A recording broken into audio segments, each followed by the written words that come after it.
The robust civil society groups and political parties needed to facilitate a democratic transition simply are not present at this point.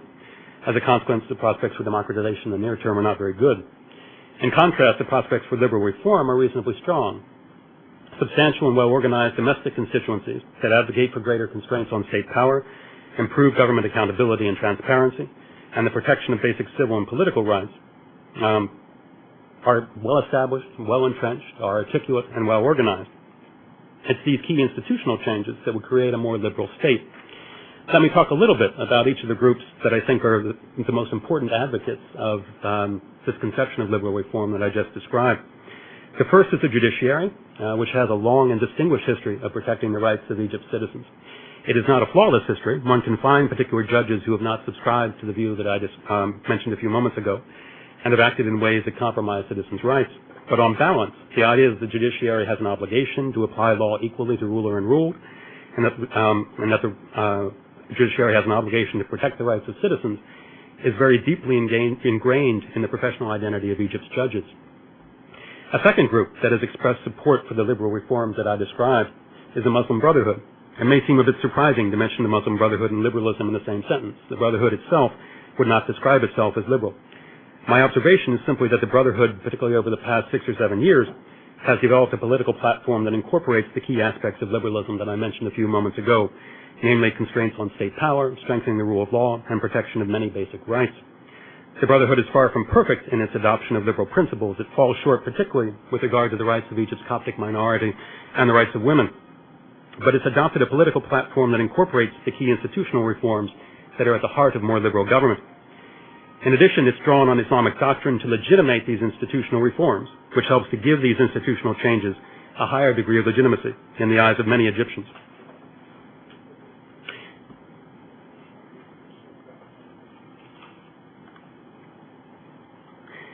A third group that's also expressed support for a more liberal state is the business community, or more accurately, parts of the business community.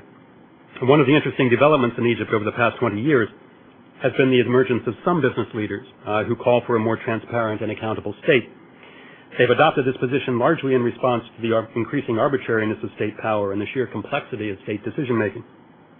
From their standpoint, the advantage of liberal reform is that it would produce a state that is both more transparent and more predictable, and also which could implement laws and court rulings with greater consistency, fairness, and speed.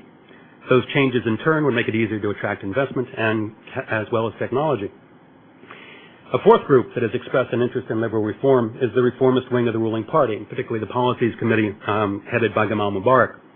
In essence, the Policies Committee has concluded that the only way to generate enough jobs to maintain social stability is to dramatically expand the private sector and dramatically shrink the public sector and the state's role in the economy. The liberal reforms that I mentioned earlier would contribute to those goals by creating a more constrained, accountable, and predictable state. If you're interested in further details about any of these groups, I'm happy to talk about them further in the discussion period, and I also talk about them in great depth in my book, so please buy the book. There's the plug. If one accepts the sign of argument that there are substantial domestic constituencies that support liberal reform, it has several repercussions for U.S. policy. It suggests that a focus on strengthening liberal reform is likely to bear more fruit than a focus on democracy, because this strategy allows us to reinforce existing constituencies on the ground that support creating a more constrained, accountable, and law-abiding state. In practice, this entails the U.S. backing particular types of economic and legal change. In the economic arena, it means continued U.S. support for market-oriented economic reform, but the U.S. needs to aim toward building a particular type of market economy. Simply expanding the private sector in itself does not necessarily create pressures for either liberalism or democracy. If the private sector is dominated by a few large firms whose interests are closely aligned to the state, private sector leaders will be advocates of the status quo rather than a force for more constrained and accountable state power.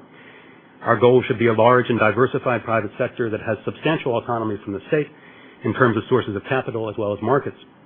This type of autonomous private sector is likely to develop interests that are separate from the state, and as a consequence will support steps to constrain and regulate state power in order to protect its interests. In essence, we need to build a private sector that includes a large number of small and medium-sized enterprises, highly diversified in terms of economic sectors, in other words, present in every sector of the economy, and highly independent of the state for both capital and contracts. In the legal arena, the approach that I've described, the approach that I have in mind, supports several objectives and suggests that the United States should support several objectives.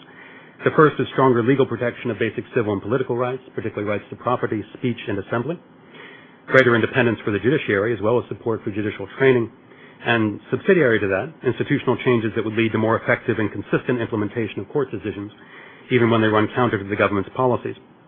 By the same token, this approach means that the U.S. must strongly oppose government measures that jeopardize those goals, including being willing to reduce aid levels, trade access, and security cooperation if the government adopts policies that compromise the basic rights of citizens and the institutions that protect those rights.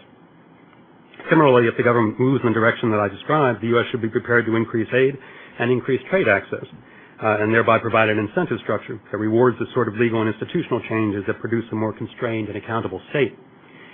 The Egyptian government may well object to the U.S. taking an interest in these internal institutional changes. It seems to me the most obvious way to respond to that concern is to stress that the sorts of reforms that I've suggested are very much in the interest of the Egyptian government. They lead to greater investment and economic growth. They lead to improved government decision-making through increased accountability and transparency. And they lead to increased stability by providing citizens with a legal mechanism to address injustices and abuses in state power. This approach that I've described is certainly imperfect. It entails less emphasis on elections than is the norm in discussions about democracy promotion. But it entails recognizing that the likelihood of a democratic breakthrough is quite low, at least in the near term, simply because the autonomous civil society groups and vibrant political parties needed to initiate and sustain a democratic transition are not currently present. The approach that I described aims to create the structural conditions that will allow for more vibrant civil society groups and political parties to emerge by means of providing effective protection of freedom of speech, freedom of assembly, and property rights. It also helps to build a larger and more autonomous middle class that can provide both the funding and the leadership needed to invigorate competitive politics in Egypt. The result can be a more stable and prosperous Egypt that responds to the concerns and aspirations of all its citizens. Thank you very much for your attention. I welcome your questions and comments. I'm going to comment actually fairly briefly because I think most of us have come here today to hear what Bruce Rutherford have to say. So I'm going to restrict my remarks just to 3 quick comments. Number one, I've known Bruce for 15 years, actually, when I met him when he was doing dissertation research in Cairo. And what struck me from the beginning was about Bruce as a student of Egyptian politics and Egyptian society was what a careful listener he was. He was not coming with any sort of preconceived agendas or anything like that. He was very good at paying attention to 2 things in particular. Number one was the legal and institutional framework of Egypt. He took Egypt as a state of institutions fairly seriously. Not naively, but he took a look to find out what institutions were relevant, what legal framework operated, how it operated, and so on. And the second was that he listened to Egyptians fairly carefully. And so that the Egypt that emerges from Bruce's portrait is, I would say, a multivocal Egypt. There are all sorts of Egyptians, Egyptian points of view, Egyptians speaking, and so on. And that brings me to the second point. In his introductory remarks, Mr. Khalifa highlighted the issue of succession. That was not unfair. It's suggested by the very title of Bruce's book, Egypt After Mubarak.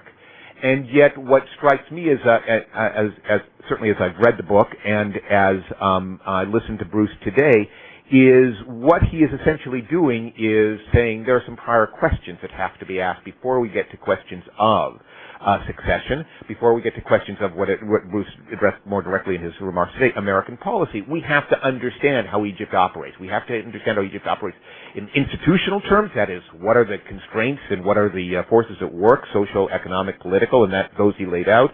And second, what are the various points of views that are active in Egyptian politics today? This is not simply the projection of a single president. So although we begin with the issue of succession and the identity of the president, and that's the title of the book, if I remember correctly, Bruce mentioned Hosni Mubarak only twice, once at the very beginning and the second time when he was quoting the title of his own book. And that was it. So not because he underestimates the power of the presidency, but because I think he understands or insists that those sorts of questions have to be situated fairly carefully. The third remark I wanted to say was not about the talk itself, but about the book. Let me quote myself.